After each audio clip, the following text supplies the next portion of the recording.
नमस्कार, news our के खास कार्यक्रम आमना सामना में आपका स्वागत है। मैं हूं देवेंद्र कुशवाहा। आज इस कार्यक्रम में हम बात करेंगे दमोह जिले के सिंग्रामपुर में मोहन कैबिनेट की हुई बैठक की, जिसमें कई बड़े फैसले लिए गए, जिस पर कांग्रेस ने तंज कसे हैं। आज इसी मुद्दे पर करेंगे चर्चा। तो आइए शुरू करते हैं आमना सामना।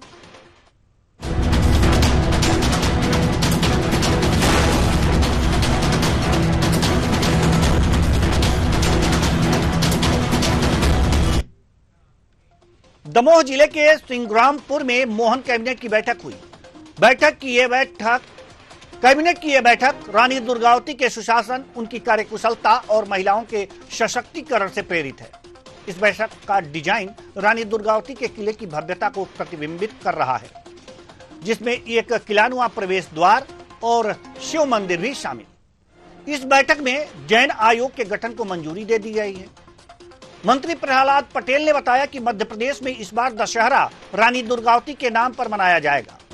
वहीं लाडली बहनों के खातों में 1574 करोड़ रुपए ट्रांसफर किए गए। और क्या कुछ हुआ है, आइए सुनते हैं। बैठक का आयोजन किया है, इसलिए मैं मंत्री परिषद की तरफ से माननीय मुख्यमंत्री जी का भी इधर से आभार व्यक्त करता हूँ और उनका अभिनंदन भी करता हूँ। आज कैबिनेट में जो महत्वपूर्ण फैसले लिए गए, उसमें पहला फैसला कि जो हमारा एसएएफ की 35वीं बटालियन मंडला में है, उसका नाम वीरांगना रानी दुर्गावती जी के नाम पर होगा। आज का दिन का ये पहला फैसला है। नवरात्रि का पर्व चल रहा है, दशहरा का उत्सव सारे राज्य में और सारे देश में मनाया जाता है, लेकिन माननीय मुख्यमंत्री जी ने पहले ही दिन लोक माता अहिल्याबाई जी के उस पुरातन शस्त्रागार से पूजन करके एक घोषणा की है कि दशहरा इस बार लोक माता अहिल्याबाई के नाम पर होगा और सभी मंत्री या तो अपने प्रभार के जिले में होंगे या अपनी विधानसभा में होंगे। हमारे सभी विधायक और सांसद जिला मुख्यालय में जहां भी शस्त्रागार होगा वहां जाकर दशहरा का पूजन करेंगे और ये दशहरा लोक माता अहिल्याबाई को समर्पित होगा। शक्ति अभिनंदन अभियान जो 2 अक्टूबर से 11 अक्टूबर तक चल रहा है, उसका विकास खंड से लेकर ग्राम स्तर तक एक विधिवत कार्यक्रम मध्य प्रदेश सरकार ने तय किया है। पहले बार में संवाद कार्यक्रम होंगे, जिसमें कहानियां, रोजगार, व्यवसाय, महिलाओं की उद्यमता को लेकर जितने भी हमारे महत्वपूर्ण विषय होंगे, इस पर एक संवाद कार्यक्रम होगा। वहीं कांग्रेस प्रवक्ता रवि वर्मा का कहना है कि सरकार पर्यटन पर निकली है। मंत्री बताएं कि कौन से वादे पूरे किए, सुनिए। देखिए, कैबिनेट विस्तार के नाम पर सरकार केवल पर्यटन पर निकली है। यथार्थ स्थिति मध्य प्रदेश की आज ये है कि उधार का कर्ज लेकर बड़ी बड़ी गाड़ियों में घूमने वाले मंत्री आज ये बताएं कि जो वादा आपने गारंटी के नाम पर किया था 3000 कब देंगे। आप कभी 1200 कभी 1250 की बात करते हैं, 3000 कब देंगे। आपने 3100 रुपये की बात करी थी खरीदी की, आप 3100 की नहीं कर रहे। सोयाबीन का भाव आपने 6000 देने की बात करी थी, आप नहीं दे रहे हैं। युवाओं की यथार्थ स्थिति नौकरियों की ये है कि तमाम विभागों में पद खाली हैं, विभागों में खाली पद होने के बाद भी आप नहीं बनना चाह रहे हैं। आप रीजनल इंडस्ट्रीज की बात कर रहे हैं, आप इन्वेस्टर समिट की बात कर रहे हैं। पूर्व में भी इस तरह के इन्वेस्टर समिट हुए, लेकिन मेरे और आपकी टैक्स की जनहानि हुई है। कोई बड़ा उद्योग धंधा मध्य प्रदेश में नहीं आया। यही शिवराज जी का सगुफ था, उसी सगुफे पे आज मोहन यादव जी चल रहे हैं। मध्य प्रदेश में एक ही जमीन को हमने देखा है कि कभी खुरई में उसके पत्र बांटे जा रहे हैं तो कभी सागर में। ये दोहरे चरित्र की राजनीति सरकार करना बंद करे। अगर विकास का पैमाना वास्तविक सच्चाई के आधार पर विकास करना चाहती है तो जमीन पर कुछ करके दिखाए सरकार। तो जमीन पर सरकार कुछ करके दिखाए, ऐसा कहना है कांग्रेस का। बाकी पर्यटन पर निकली है सरकार, ये भी कांग्रेस का कहना। आज इसी मुद्दे पर करेंगे चर्चा और चर्चा के लिए हमारे साथ जो मेहमान जुड़े हुए हैं उनसे आपका परिचय करा दें। सचिन वर्मा जी, प्रवक्ता बीजेपी, हर्ष जैन, प्रवक्ता कांग्रेस, डॉक्टर आर के शुक्ला, राजनीतिक विश्लेषक। तीनों मेहमानों का बहुत बहुत स्वागत है हमारे इस कार्यक्रम में। चर्चा की शुरुआत करते हैं। सिंग्रामपुर में कैबिनेट बैठक हुई और इस बैठक में कई महत्वपूर्ण फैसले लिए गए। कांग्रेस कह रही है कि यह सरकार पर्यटन कर रही है। सचिन वर्मा जी, प्रवक्ता बीजेपी। पर्यटन कर रही है सरकार, कांग्रेस का कहना है। कौन से वादे पूरे किए आपने? 3,000 कब देंगे जो वादा किया था लाडली बहनों का? 6,000 रुपया सोयाबीन का एमएसपी कब देंगे? नौकरी सरकारी विभागों में तमाम पद खाली पड़े हैं, कब भरेंगे? जी अब मैं जवाब दे दूं जी विश्वास साहब? जी जी जी जी देखिए, हमने लाडली बहना को 3,000 रुपए देंगे, ये बात घोषणा पत्र में कभी नहीं कही है।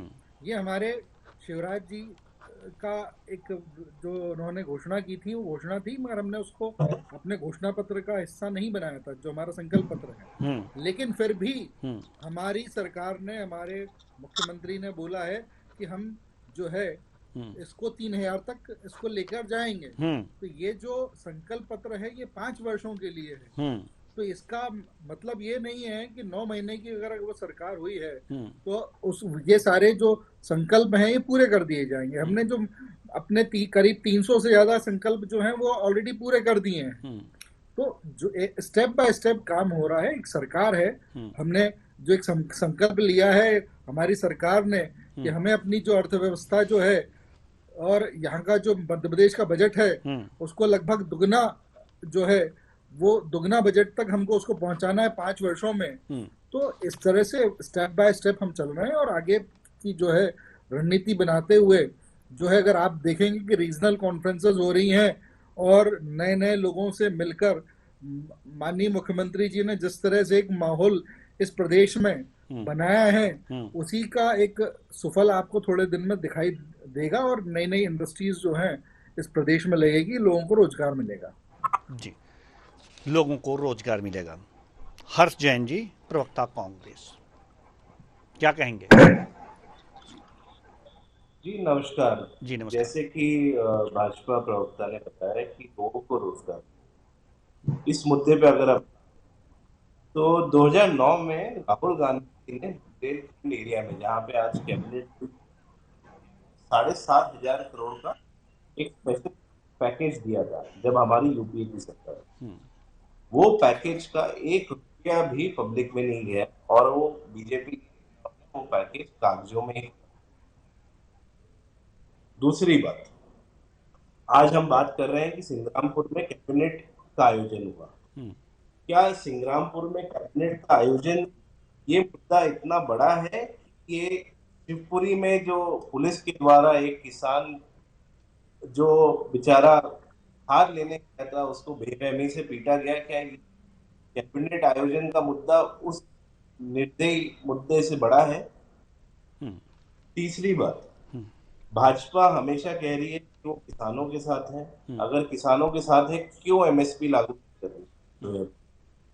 अगर युवाओं के साथ है, क्यों इतने सारे पद खाली पड़े हैं? अगर महिलाओं के साथ है, क्यों मध्य प्रदेश में महिला अत्याचार सबसे ज्यादा हो गया है, स्पेशली फीमेल चाइल्ड केसेस में 2nd नंबर पे है पूरे देश में। ऐसा क्यों हो रहा है? भाजपा जिस हिसाब से काम कर रही है, इससे साफ साफ जाहिर है कि वो सिर्फ कुछ विशेष व्यापारियों के साथ है, सूट बूट की सरकार है।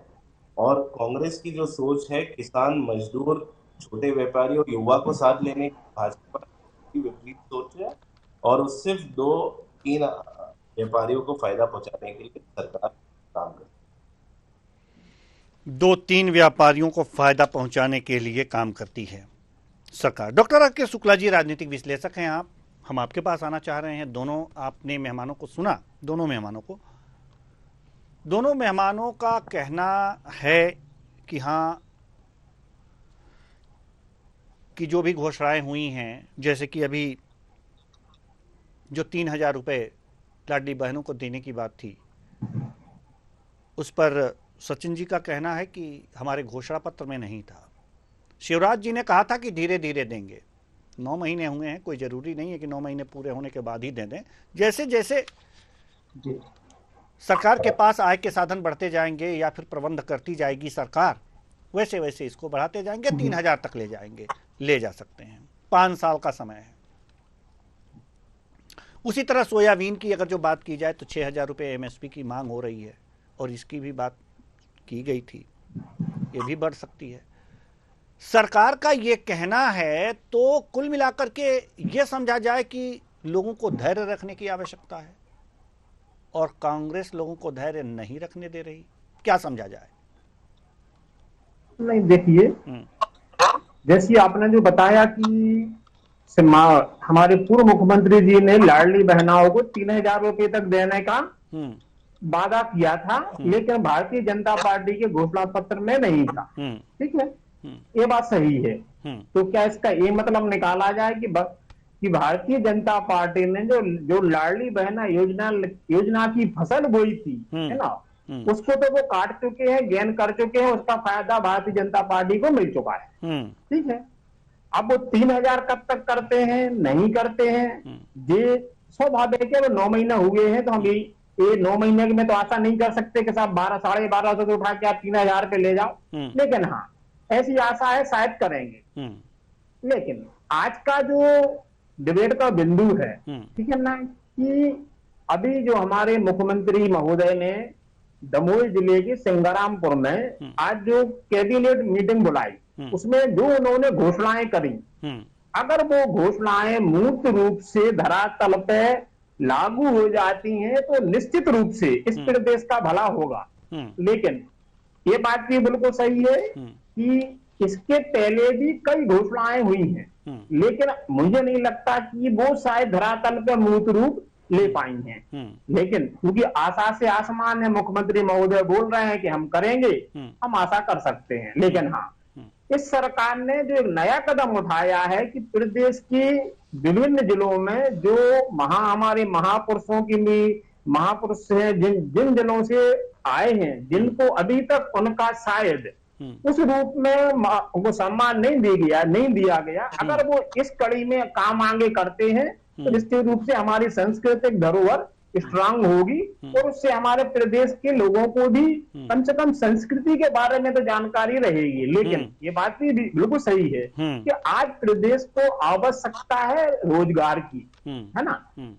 आप अलग अलग इन जिलों में कैबिनेट मीटिंग करें, अच्छा है, लेकिन मुझे लगता है कि इससे कहीं ज्यादा शासन पे आर्थिक भार पड़ता है। कार्यक्रम करना चाहिए, सीएम साहब को जाना चाहिए, सांस्कृतिक धरोहर को स्ट्रांग करना है, जनता को बताना है, नवयुवकों को, बच्चों को पता होने चाहिए कि हमारी भी एक संस्कृति थी, हम सिर्फ उधार की संस्कृति पे जिंदा नहीं है। लेकिन साथ साथ में ये भी देखना पड़ेगा कि हमारे प्रदेश में source of income only tax है, यहाँ कोई इंडस्ट्री तो है नहीं है कि आप वहां से गेन कर सकें। तो जितने हमारे खर्चे हैं उन खर्चों को हम किस लेवल पे कम कर सकें ताकि जनता को महंगाई की मार से बचाया जा सके, और जो रकम वहां से बचती है उससे अगर एक जिले में, किसी भी जिले में कर देना जहां भारतीय जनता पार्टी की इच्छा हो, शायद पूरा प्रदेश इसको तैयार होगा। लेकिन उद्योग की स्थापना करें, क्योंकि साहब बेरोजगारी बाकी बहुत बढ़ चुकी है, इसमें कोई दो मत नहीं है। अब हमारे सत्ता पक्ष के प्रवक्ता जी माने या ना माने, लेकिन बेरोजगारी तो साहब है।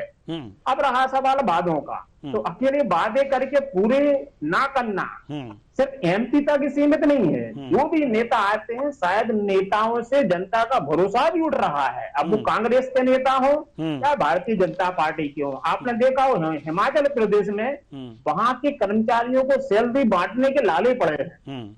ठीक, तो हम ये नहीं कह सकते कि साथ जो वादे हुए हैं वो पूरे हो जाएंगे। आशा करते हैं कि हमारे प्रदेश में जो माननीय मुख्यमंत्री जी ने आज घोषणाएं करी हैं उनको अगर लागू कर दे तो निश्चित रूप से एक सराहनीय कदम होगा। जनता के लिए कुछ ना कुछ तो क्या है मदद मिलेगी। इसके लिए रोजगार का काम करना चाहिए।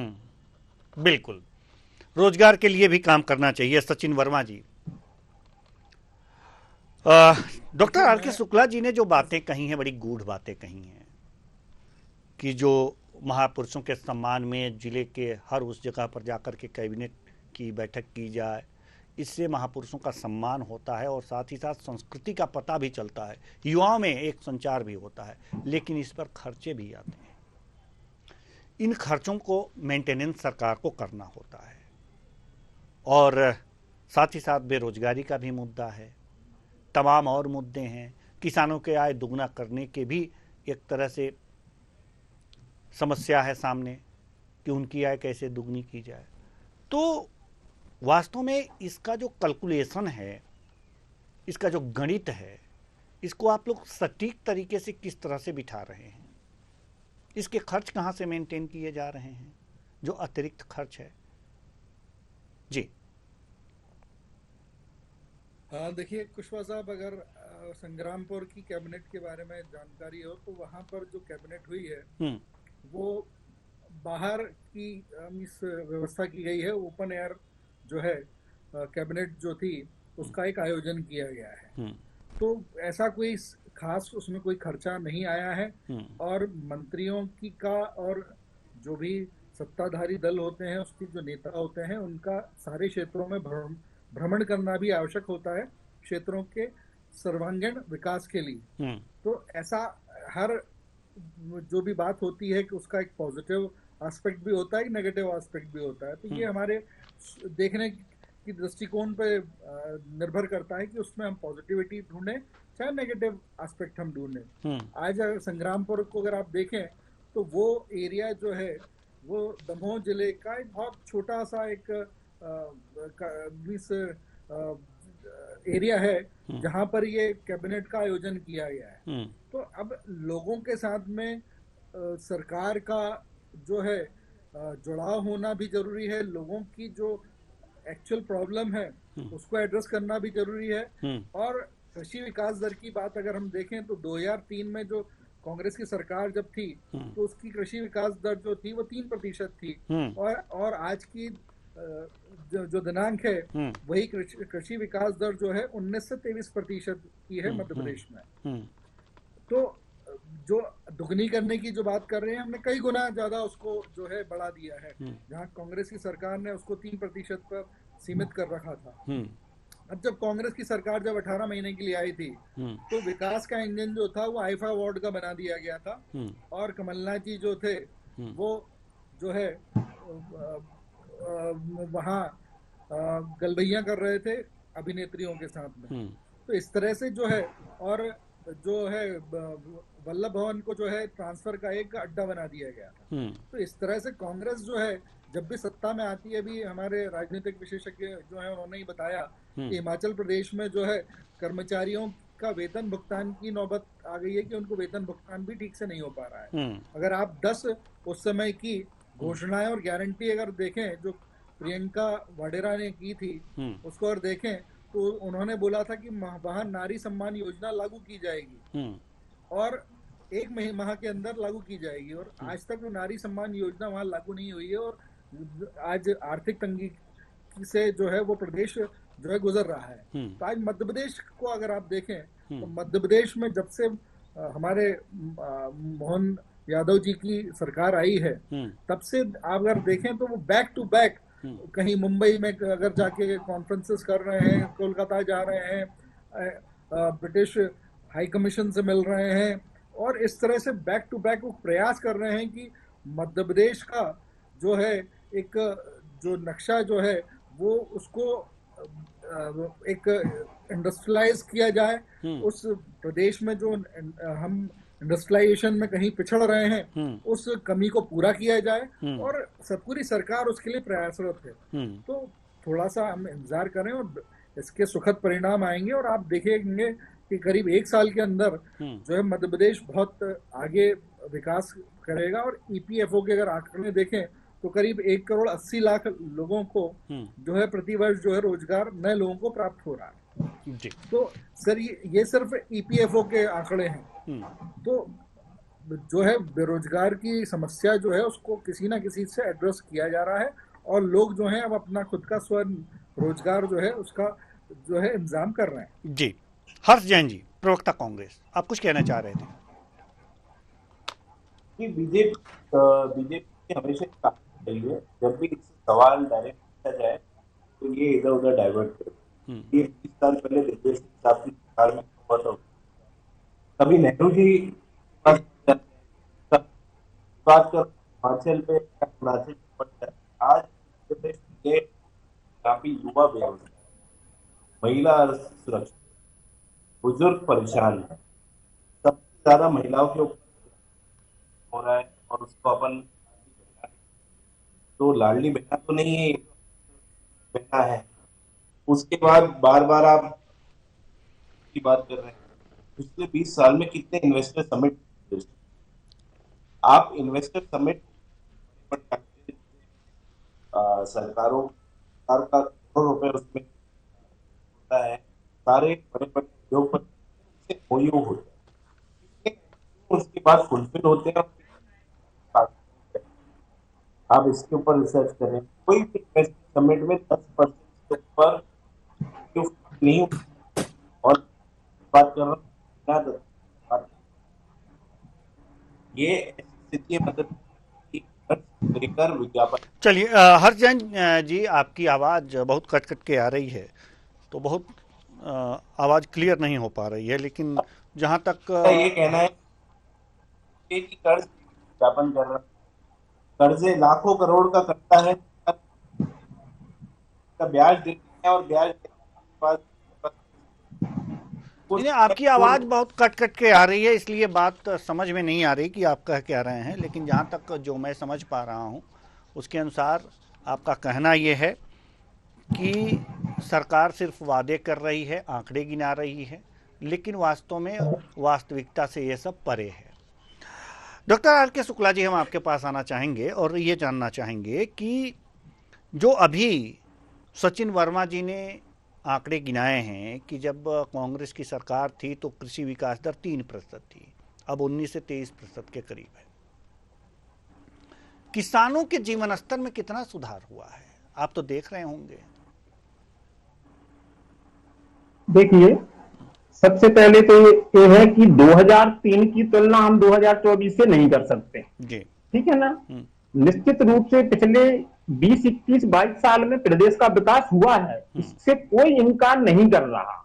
लेकिन भारतीय जनता पार्टी की सरकार 20-22 साल से हमारे प्रदेश में है, इसलिए अब अगर भारतीय जनता पार्टी को तुलना करना है तो अपने खुद के ही कार्यकालों से करना पड़ेगी, क्योंकि आप 2003 का लेके अभी तक नहीं दिखा सकते। भाई जिसका जन्म 2003 में नहीं हुआ था वो आज 20 साल का हो गया है ना, उसको तो पता ही नहीं है कि भाई कांग्रेस ने क्या किया था। तो मुझे लगता है कि विकास के लिए और अच्छी डिबेट के लिए, स्वतंत्र डिबेट के लिए अब भारतीय जनता पार्टी को तुलना करना चाहिए अपने पिछले कार्यकाल से कि भाई पिछले 5 साल में हमने इतना रोजगार दिया था, अब हम अगले 5 साल में इतना रोजगार देंगे, ठीक है। क्योंकि स्वाभाविक है कि किसी भी पार्टी की सरकार हो, 20-22 साल में विकास तो होता है ना, वो दिखता है, दिख भी रहा है। लेकिन ये बात भी बिल्कुल सही है, मैं क्योंकि किसान का बेटा भी हूं और आज जो डिबेट का मुद्दा है, मैं सागर को बिलोंग करता हूं, इसलिए उस जो दमोह है वो सागर संभाग का जिला है, इसलिए उस पूरे बेल्ट से मैं भली भांति परिचित हूं, ठीक है। भारतीय जनता पार्टी ने जो भी विकास किया है उससे कोई इनकार नहीं कर रहा, मैं उससे सहमत हूं। आज घोषणाएं करी गई है नारी सशक्तिकरण, नारी उत्थान की, गौपालन को बढ़ावा देने की, दूध विक्रय केंद्र में बोनस देने की, अब सभी घोषणाएं स्वागत योग्य हैं। मैंने पूर्व में ही बोला था कि जो घोषणाएं करी गई हैं अगर वो मूर्त रूप में आके धरातल पर उतरती हैं तो इससे निश्चित रूप से प्रदेश को फायदा होगा। कहीं ऐसा ना हो कि सिर्फ घोषणाएं ही बनी रह जाए। इसलिए मैंने एग्जाम्पल दिया था कांग्रेस सरकार की हिमाचल प्रदेश का और भारतीय जनता पार्टी की प्रदेश की भी और दूसरे प्रदेशों का। भारतीय जनता पार्टी के विकास को इनकार नहीं कर रहे, लेकिन जो मूल मुद्दे हैं वो रोजगार है। अब हमारे वर्मा जी माने या ना माने कि प्रदेश में सबसे बड़ी समस्या है वो रोजगार की है। मैं आपको ये बताना चाहता हूँ कि अमेरिका के चुनाव में भी बेरोजगारी मुद्दा है, तो बेरोजगारी की समस्या जो है ग्लोबल है सर। बेरोजगारी की समस्या सिर्फ एक देश एक क्षेत्र से में सीमित नहीं है जी। ठीक है, ठीक है। हर जी आप अपनी बात रख लीजिए। अमेरिका जैसा देश भी जो है वो बेरोजगारी की समस्या से जूझ रहा है, ठीक है। अब उसका ऑल्टरनेटिव ढूंढ रहे हैं, उसके बारे में सारे प्रयास, समग्र प्रयास जी। डॉक्टर आर के शुक्ला जी, आज जो है हमारी सिर्फ 25 लाख जो है जॉब सिर्फ मध्य प्रदेश में जरूरत है और कांग्रेस जो है पूरे देश में सिर्फ 2 लाख जॉब देने की बात कर रही है। तो ये जो एक समस्या है, जो आप उसको आप समझने की कोशिश कीजिए कि समस्या बहुत गंभीर है और उस समस्या का निदान करने का समग्र प्रयास चल रहा है। ठीक है, डॉक्टर आर.के. ये सचिन भाई, मैंने एक भी बार नहीं बोला कि आप पूरे प्रदेश को रोजगार दे, सॉरी नौकरियां दे दो, क्योंकि ये संभव नहीं है। मैं मानता हूं कि सरकारी नौकरियां सबको मिल पाना संभव नहीं है। मैंने ये कहा है कि रोजगार सृजन के माध्यम तैयार किए जाएं। वो कैसे होंगे? उद्योगों के माध्यम से होंगे। मैं ये बोल रहा हूँ, मैंने आपकी सरकार का ये नहीं बोला कि आपने जो वादे किए वो क्या भी नहीं मुकरे, लेकिन समस्या है सो वो तो दिखेगी। हम डिस्कस कर रहे हैं ना कर रहे हैं, उससे कोई फर्क पड़ने वाला नहीं है। लेकिन जो समस्याएं हैं अगर डिस्कस करेंगे तो सरकार थोड़ा सा जल्दी ध्यान दे देगी, और आप प्रवक्ता हैं तो जाकर के जरूर इस बात की चर्चा करेंगे कि हाँ समस्याएं तो हैं। चलिए, हर्ष जैन जी कुछ कहना चाह रहे थे, जल्दी से अपनी बात रखिए क्योंकि समय बिल्कुल भी नहीं है।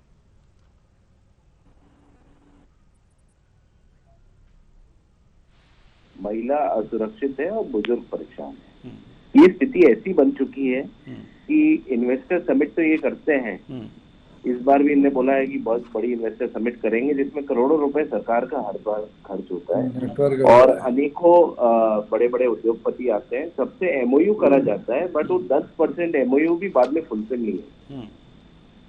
तो क्या इन्वेस्टर समिट ही एक जरिया है कि उसके द्वारा इन्वेस्टमेंट आ जाएगा? पिछले अगर पास्ट में हम रिकॉर्ड देखें तो ऐसा तो नहीं हुआ।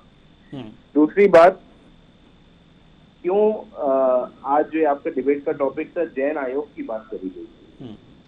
जैन आयोग में आज मैं आपको एक छोटी सी बात एक मुद्दे पे ले जाना चाहूंगा। निमाड़ में जैन व्यापारी हैं जो पिछले 10 साल से, जो कपास के व्यापारी हैं, पिछले 10 साल से वो गुहार लगा रहे हैं कि जो कपास पे टैक्स है वो 1.5% है, उसको आधा % करा जाए। तो आयोग बना के बस उनको चुप करा देना है। आप धरातल पे आके काम तो करते नहीं है उनके फेवर में, सिर्फ घोषणाएं कर देते हैं कि हम आयोग बना देंगे और जैन लोगों को रिप्रेजेंटेशन दे देंगे। अगर जैन लोगों की इतनी बड़ी है तो जैनों को मंत्रिमंडल में कहाँ लाया गया? कौन जैन आपके मंत्रिमंडल में आज है? जबकि जैन तबका सबसे बड़ा व्यापारिक तबका है। चलिए जल्दी से जवाब दीजिए क्योंकि अब बिल्कुल भी समय नहीं है। जी सचिन वर्मा जी। देखिए देवेंद्र जी, हम जब बात करते हैं तो अपने विकास का हम आंकड़ों को दिखाते हैं कि हमने कहाँ विकास किया है, हमारा मॉडल क्या है। आज कांग्रेस जो है, इनकी सरकारें जहाँ चल रही है, ये कहीं भी कंपैरिजन के लिए कोई आंकड़े नहीं बता पाते हैं कि इन्होंने किन प्रदेशों में अच्छा काम किया है, कहाँ पर इन्होंने एग्जाम्पल सेट किया है। तो ये जो है कांग्रेस जो है, ये सिर्फ एक जो विपक्षी राजनीति कर रही है और सिर्फ क्वेश्चन उठाने का प्रयास कर रही है। ये आंसर देने का प्रयास नहीं कर रही है, ये रेमेडीज नहीं बता रहे हैं, ये तौर तरीके बताने का प्रयास नहीं कर रहे हैं, ये कोई मॉडल बताने का प्रयास नहीं कर रहे हैं जहां इन्होंने कोई काम किया हो। तो कांग्रेस जो है हमेशा से एक फेल्योर पार्टी रही है और हमेशा से एक फेल्योर पार्टी रहेगी। चलिए अब इस चर्चा, देखिए मैंने जैसा बोला था, जब मध्य प्रदेश की बात करते हैं तो बीजेपी के प्रवक्ता डाइवर्ट कर देते हैं, दूसरे प्रदेशों पर आ जाते हैं। आज हम मध्य प्रदेश की बात कर रहे हैं तो मध्य प्रदेश के प्रवक्ता को जवाब देना चाहिए कि मध्य प्रदेश में क्या हुआ। आपने जहाँ काम किया बता दीजिए हर्ष जी, तो आपने जहाँ अच्छा काम किया बताइए ना। हम तो मैं तो भैया मध्य प्रदेश का प्रवक्ता हूँ, मैं मध्य प्रदेश में बात कर सकता हूँ। मेरा काम है सवाल पूछना। आप पक्ष में बैठे हैं, बिल्कुल समय नहीं है, नहीं तो इस चर्चा को और आगे बढ़ाते। बहुत बहुत धन्यवाद। काम है जवाब देना का आप आए और अपने अपने विचार साझा किए। तो कुल मिलाकर के देखा जा सकता है कि सिंग्रामपुर में कैबिनेट की बैठक हुई, वास्तव में होनी भी चाहिए। कई महत्वपूर्ण घोषणाएं भी हुई, वहां पर कैबिनेट की मंजूरी भी मिली, जैन आयोग को भी मंजूरी मिली, तमाम बातें हुई। दशहरा किस तरह से मनाया जाएगा इस पर भी बातें हुई, लेकिन मेन बात आकर के बेरोजगारी पर अटक जाती है। सारी सुई जो है बेरोजगारी पर अटक जाती है, चाहे कोई भी डिबेट हो। अगर जो देखा जाए तो किसान और बेरोजगार दो समस्याओं पर आकर के अटक जाती है। ऐसा नहीं है कि सरकार ने इनके लिए कुछ नहीं किया तो है, लेकिन अभी और करने की आवश्यकता है। कैसे होगा, किस तरह से होगा, सरकार जाने और सरकार इसका प्रबंध करे, क्योंकि जनता ने उस पर विश्वास किया है। फिलहाल इस कार्यक्रम में इतना ही। मुझे दीजिए इजाजत। नमस्कार।